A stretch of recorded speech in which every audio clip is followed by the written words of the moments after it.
ఓం శ్రీమాత్రే నమః. నమస్తే అండి, ఎలా ఉన్నారండి? అంతా బాగున్నారా? నేను కూడా బాగున్నానండి. అందరికీ శుభోదయం. గుడ్ మార్నింగ్ కూడా, ఉదయం కదండి. సరే, మరి ఈరోజైతే బెల్లం సేమియా కాస్తానండి. చాలా బాగుంటుంది. మరి పిల్లలు ఉన్నారనుకోండి, పొద్దుటే టిఫిన్ కోసం ఇబ్బంది పెడతారు కదా, కొంచెం ఇలాంటివి కూడా చేసి పెట్టాలి. ఇలా సేమియా కాయాలంటే చిక్కటి పాలుంటే చాలా బాగుంటుందన్నమాట. మాకైతే గేదె పాలు తీసుకొస్తారండి. అక్కడైతే అప్పటికప్పుడు తీసి పోషిస్తారన్నమాట.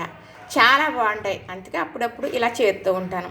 పిల్లల కోసమే కాదండి, పెద్దవారు కూడా కొంచెమైనా తినొచ్చు, బెల్లం వేసిందే కదా. మాకైతే చూసారా, రసం బెల్లం తీసుకొస్తారనమాట. ఎంత బాగుందో. అంతేనండి, ఇంతే సేమియా సరిపోతుంది. 2 గ్లాసులు సేమియా అవుతుంది. అయితే ఇది ఏం చేస్తానంటే, నేను ఎప్పుడు చేసే పని, ఈ సేమియా కడిగేసి చక్కగా మరి పాన పెట్టేసుకుని అది వీటెక్కిన తర్వాత 1 స్పూన్ నెయ్యి వేసుకుని ఇలా ఎర్రగా వేయించేస్తానన్నమాట. ఎప్పుడు కూడా ఇంత రోస్ట్గా వేయించుకోవాలి. మనం కేసరీస్ వేసుకుంటాం, అప్పుడు కూడా ఇంత రోస్ట్గానే వేయించుకోవాలి, నెయ్యిలోనే వేయించుకోవాలి. మనం కడిగి ఇందులో వేస్తాం కదా కళాయిలో, అప్పుడు ముద్దలాగే ఉంటుంది. కాసేపటికి అలా తేమంతా ఆరిపోయి ఇలాగ విడిగా అయిపోతుంది. సన్న సెక మీద ఇలా వేపుకోవాలి సేమియాకి. అప్పుడు సేమియా చాలా బాగుంటుంది. దీనికి చిక్కటి పాలు ఉండాలి కదా, మరి అప్పుడు ఇంకా బాగుంటుంది అన్నమాట. చేసే విధానం మీకు నేను చూపిస్తాను. ఇవిగోనండి, చిక్కటి పాలు చూసారా, పాలు చుట్టూ తెలిసిపోతుంది కదా. ఇప్పుడు మనం సేమియా రోస్ట్గా బాగా ఎర్రగా వేయించేసాను కదా, ఇప్పుడు ఇందులో వేస్తాను. ఇప్పుడు పాలు మరుగుతున్నాయి కదా, ఈ రోస్ట్ అయిన సేమియా ఇందులో వేసేసుకుందాం. ఇలా సేమియా ఒకటే సేమియా కాయడం వల్ల మనకి ఏమీ గట్టి అవ్వదండి. ఇందులో మనకి సగ్గుబియ్యం కలుపుతారు చిక్కదనం కోసం. అలాంటప్పుడు మాత్రమే గట్టి అవుతుంది. చల్లారిన తర్వాత మనం సాయంకాలం వరకు ఉన్నా కూడా కొంచెం చిక్కన అవుతుందేమో తప్ప మొత్తానికి గట్టిగా అయితే అవ్వదు. సాయంకాలానికి చల్లగా ఒక రుచి ఉంటుందండి సేమియా, వేడిగా ఇంకొక రుచి ఉంటుందన్నమాట. చక్కగా మరి ఒట్టి సేమియాతోటే కాస్తానండి నేను. ఇలానా చాలా బాగుంటుంది అనమాట ఇలా చూడటానికి. కానీ మరి మా పిల్లలు చిన్నప్పుడు అయితే గసగసాలు కూడా వేయించి వేసేదాన్ని. చాలా ఏంటంటే మరి చక్కగా ఒకరు సేమియా పంచి పెడతారండి వారి పండక్కి. మరి అప్పుడు ఆ సేమియా చూసి వారిని అడిగాను, ఏమండి మీరు ఎలా చేస్తారో అని. వాళ్ళు సేమియా కడితే చాలా బాగుంటుంది అన్నమాట. అప్పుడు చెప్పారు. అప్పటి నుంచి నేను ఏ పండగలకైనా అలానే కాసేదాన్ని. అందరూ చాలా, ఎవరైనా సరే ఇష్టపడిపోయి ఎంత బాగుంటుందో అని అనేవారు అన్నమాట. ఎందుకంటే చక్కగా అంటే గసగసాలు ఒకటేని కాదు, కిస్మిస్, ద్రాక్ష, అలానే బాదం, మరేమో జీడిపప్పు కొంచెం ఉండలాగా చేసి వేసేదాన్ని, కొంచెం ముక్కల్లాగా చేసి వేసేదాన్ని. బాగా పండగలప్పుడు ఎన్ని పిండి వంటలు చేసినా సేమియా అనేది తప్పనిసరిగా చేసుకుంటాం కదా. అలాంటప్పుడు చేసుకునేది అన్ని పిండి వంటల మీద కొంచెం కొంచెం అన్నా తింటాం కాబట్టి శుభ్రంగా చేసుకోవాలి. అంటే శుభ్రంగా అంటే బాగుండేలాగా అని అర్థం అన్నమాట. ఇలా చిక్కటి పాలు ఉండాలండి. సేమియా కాసుకున్నప్పటికీ మనం సగ్గుబియ్యం జావ కూడా కాసుకుంటాం. పిల్లల కోసం సగ్గుబియ్యం కూడా కాసి, సగ్గుబియ్యం ఇలా పాలు ఇప్పుడైతే వేయించి చేశాను కదా, సగ్గుబియ్యం అలా అవసరం లేదు. కాకపోతే నీటిలో దేవేసి వేసేయాలి వెంటనే. అప్పుడు బాగా ఉడుకుతుంది, జిగురు అనేది బాగా వస్తుంది. అది కూడా పిల్లలకి పెట్టడం, పెద్దవాళ్ళు తింటాం కూడా మొఖాలకి నొప్పులు అయ్యి ఉండవు అని అంటారు, మంచిది అని అంటారు జిగురు అనేసి.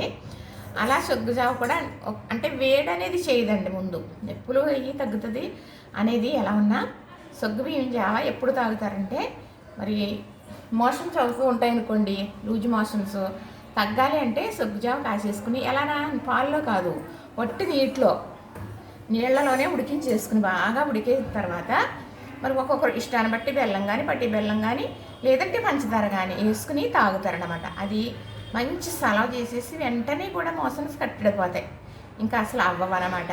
మళ్ళీ అలాగే కాకుండా వేడి చేసింది, కాళ్ళు మంటలు ఉన్నాయి అన్నప్పుడు నేను కూడా అలాంటప్పుడు కొంచెం ఇలాగా సగ్గుబియ్యం కాసుకుంటూ ఉంటానండి. సగ్గుబియ్యం జావ అయితే మాత్రం గొప్ప సలవ చేసేస్తుంది అనమాట. ఇప్పుడు ఇలాగా సేమియా కాస్తాను కదా, ఇప్పుడు చెప్పాను మీకు 1-2 సార్లు అనుకోవద్దు. కానీ ఇది చక్కగా తయారైన తర్వాత ఒకవేళ ఈవినింగ్ కానీ ఏమన్నా ఒక పప్పు ఉన్నది అనుకోండి, చిక్కగా గట్టిగా అయిపోతుంది అని, గట్టిగా అవ్వకుండా ఇలా అండి అని ఏమి చెప్పను. కానీ ఇలా ఒట్టి సేమియా అయితే గట్టిగా అయితే అవ్వదు.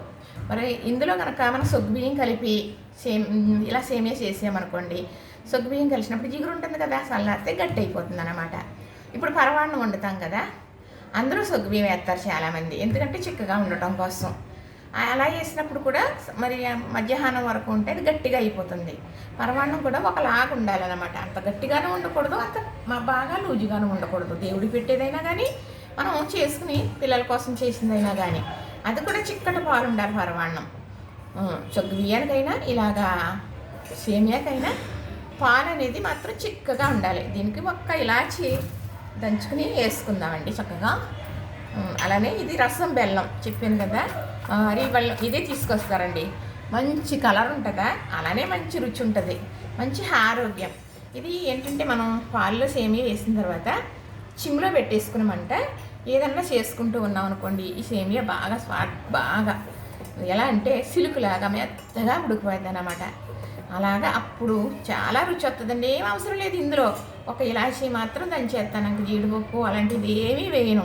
మనం ఏదో సరదాగా ఇంట్లో సేమియా చేసుకుందాం అన్నప్పుడు ఇలా చేసుకున్నా సరిపోతుంది. పాలు బాగుంటే మంచి బెల్లం వేసుకుంటే గొప్ప రుచి వచ్చేస్తుందండి. ఉన్నాయన్నీ డెకరేషన్ కోసమే అనుకుంటాను నేను. అది వేసుకుంటే అది బలమైన వస్తువే, కానీ ఇందులో ఎంత వేసుకోవాలనేది అవసరం కాదు అని. అది ఒక్కొక్క సందర్భాలు ఉంటాయి కదా, ఎవరన్నా వచ్చినప్పుడు కానీ ఏదన్నా పండగలప్పుడు కానీ వేసుకోవచ్చులేండి. అన్నం కోసం అలంకరించుకోవచ్చు, తర్వాత అవి మంచిదే అనుకోండి. ఇప్పుడు ఇలా ఎప్పుడైనా అలా చేస్తూ ఉంటానండి. నేనైతే మన పట్టి బెల్లంతో చేసాను, కానీ నాకు అంత ఇష్టం అనిపించలేదు. మా వారికి ఇలాగా చేసి బెల్లంతో ఏదన్నా ఇంట్లో చేసిందే తప్ప బయట అయ్యి తింటూ ఉండదని కొంచెం శ్రద్ధ తీసుకుని ఇలా చేస్తూ ఉంటానన్నమాట. ఒక్కొక్కసారి ఏంటంటే టిఫిన్ తిన్న తర్వాత ఒక గ్లాస్ ఇలా తింటే ఏదో మనం ఇలాగ బయట అయ్యి తినాం కదండి. మనకి ఏం కావాలని ఎవరు చేసి పెడతారో మనకు కావాల్సినవి మనం చేసుకోవాలి కదా. ఒకరికి కావాల్సినవి ఒకరు బాధ్యత తీసుకుని అడిగి చేసుకున్నాం అనుకోండి, అందులో ఆనందం ఇంకా ఏమీ ఉండదండి. ఏమీ కాదు కదా. ఎవరు ఎంతమంది ఉన్నారనుకోండి, ఇప్పుడు నాకు పిల్లలు ఉన్నారు 3. వాళ్ళు నా పిల్లలు కూడా నాకు 50,000 1,00,000 ఖర్చు పెట్టేసి నాకు అమ్మా నీకు కావాలా ఇయా చేసేసారనుకోండి. కానీ చేసే టైంకి మన బంధం ఉంటుంది కదా, ఆయన 10 రూపాయలు చేసినా కూడా ఆ తృప్తి వేరండి అని నేను చెబుతాను ఎవరికైనా కూడా. అది నిజం కూడా. అందులో ఒక గొప్ప అనుభూతి ఉంటుందన్నమాట. ఈ పిల్లలు చేసిన దాంట్లో ఉండదా 50,000కి 1,000కి సమానం అంటే కోట్లతో సమానం అండి. భర్త అనేది చేసింది కోట్లతో సమానం అన్నమాట. బాధ్యత మర్చిపోయినట్టు ఉండకూడదు, బాధ్యత నెరవేర్చుకోవాలి. మనం ఉన్నంతకాలం బంధానికి విలువనిచ్చుకుని కాపాడుకోవాలి. కానీ చెప్పడానికి చాలా బాగుంటాయి, పాటించడానికి కొన్ని అవ్వవనుకోండి. సరే, ఎందులో నుంచి ఎందులోకి వెళ్ళినా కానీ ఈ సేమియా అంటే అయితే చక్కగా ఉడికిపోతుందండి. దగ్గరకు వచ్చేసింది. ఎంత బాగా ఉడికిందో చూసారా. మనం ఇది ఉడికిన తర్వాత బెల్లం కట్టేసి మాత్రమే వేసుకోవాలండి. స్టవ్ ఆపేసి వేసుకోవాలి, కానీ స్టవ్ మరి మంటలో ఉండగా వేసుకోకూడదు. అలా అయితే పాలు అనేది ముక్కైపోతాయండి. మరి సేమియా అనేది రుచి ఉండదు అనమాట. సేమియానే కాదు, పరమాన్నం వండుకుంటాం కదా అప్పుడైనా, సోడిజావ కాసుకుంటాం కదా అప్పుడైనా కూడా, సోడిజావ కాదండి సగ్గు బియ్యం జావ చక్కగా ఉడికిపోయింది చూసారా. అంటే బెల్లం అనేది కొంచెం ఎక్కువ వేసుకున్నాం అనుకోండి, ఆ రుచి మొఖం మొత్తాలన్నమాట. మనం చేసుకున్న ఐటము రుచి అనేది మొఖం మొత్తేయాల అన్నమాట. చక్కగా ఇలాచి అయితే ఒక్కటే చితగొట్టేస్తానండి, అంటే మంచి స్మెల్ కోసమని వేస్తున్నాను ఇలాగా. ఇది చక్కగా ఈరోజు సోమవారం కదా, మరి స్వామివారికి కూడా నైవేదన చెల్లిస్తానండి. ఇది మన ఇంట్లో తయారు చేసుకున్న నెయ్యి. ఆ నెయ్యితో సేమియా అయితే వేయించాను, కానీ అయినా కూడా కొంచెం సేమియా వేస్తున్నాను. మరి చిక్కటి పాలు ఇంత మంచి నెంబర్ 1 నెయ్యి బెల్లం వేసుకుంటున్నాం. మరి సేమియా ఎలా ఉంటుందంటారో, బాగోదంటారా? చాలా బాగుంటుందని అనుకోవాలి, అందరికీ తెలిసిందే కదా. ఎప్పుడు కూడా మనం చేసుకునే సేమియా చక్కగా చిక్కగా ఉండాలి పాలు. ఇదేనండి మనకి తెలిసింది. చూస్తుంటే ఎంత బాగుందో అనిపిస్తుందా? అవునండి. తాగుతుంటే కూడా చాలా బాగుంటుంది. ఈవినింగ్కి ఉన్న సాయంకాలానికి ఏమీ గట్టి అయిపోదు, కొంచెం చిక్కపడుతుంది అంతే తప్ప బాగా చిక్కపడిపోదు. ఒట్టి సేమియానే కదా చెప్పాను కదా, ఇందులో కనుక సగ్గు బియ్యం కలిపితే గట్టి వచ్చేస్తుంది అని. చూసారు కదా, నచ్చింది కదా. ఇంతేనండి. పిల్లల కోసం చెయ్యాలి అనుకున్నాం అనుకోండి, ఇలాగా చక్కగా రోస్ట్గా వేపేసి చిక్కటి పాలు ఇలా చేయండి. ఏదో కోవా వేసి చేసినట్టుంది కదా, పాలు బాగుంటే అలానే ఉంటుందండి. చూసారు కదా. ఇంతేనండి. నచ్చిందా మరి? లైక్ చేయండి, షేర్ చేయండి, సబ్స్క్రైబ్ కూడా చేసేయండి. ఇలా సేమియా కూడా షేర్ చేసుకోండి మరి.